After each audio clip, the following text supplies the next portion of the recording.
Iran যুদ্ধ স্থায়ীভাবে বন্ধের পথ প্রতিনিয়ত জটিল হয়ে উঠছে। দেশের অভ্যন্তরীণ ক্ষমতার কাঠামোর মধ্যে বিরাজমান বিভক্তি এখন শান্তি আলোচনার ক্ষেত্রে সবচেয়ে বড় অন্তরায়।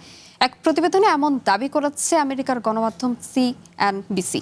তারা বলছে যুদ্ধবিরতি ভেঙে যাওয়ায় তেহরানের রাজনৈতিক ও সামরিক জটিলতাকেই প্রকাশ করছে। AKS অর্জন করল Guinness world records. AKS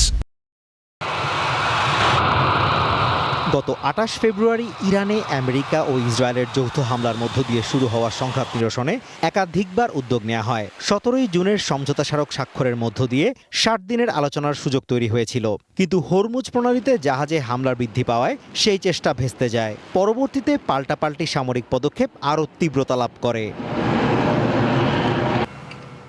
২৪ July America টানা ১৩ দিনের হামলা সাময়িকভাবে বন্ধ করেছিল। তবে চলতি সপ্তাহের মঙ্গলবার থেকে নতুন করে পাল্টাপাল্টি হামলা শুরু হয়। এরই মধ্যে কুয়েত ও বাহরাইনে আমেরিকার ঘাঁটিতে হামলা চালানোর দাবি করেছে ইরানি বাহিনী।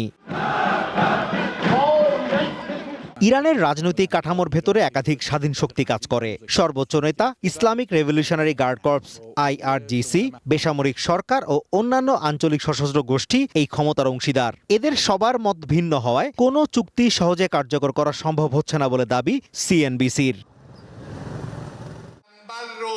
বাণিজ্যিক জাহাজে হামলা এবং হরমুজ প্রণালীর উপর নিয়ন্ত্রণ এখন ইরানের ক্ষমতার অন্যতম পরীক্ষা।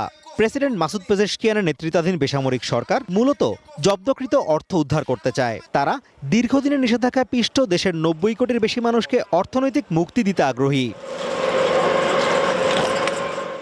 অন্যদিকে যুদ্ধ ও জাতীয় নিরাপত্তার মূল ক্ষমতা IRGCর হাতে। এই বাহিনী সরাসরি দেশের সর্বোচ্চ নেতা মোজতবা খামেনির নিয়ন্ত্রণে। বেসামরিক সরকারের কোনো নির্দেশ মানার বাধ্যবাধকতা তাদের নেই। তারা নিজস্ব ড্রোন, ক্ষেপণাস্ত্র এবং লেবাননে হিজবুল্লাহর মতো সশস্ত্র গোষ্ঠীকে সরাসরি পরিচালনা করে।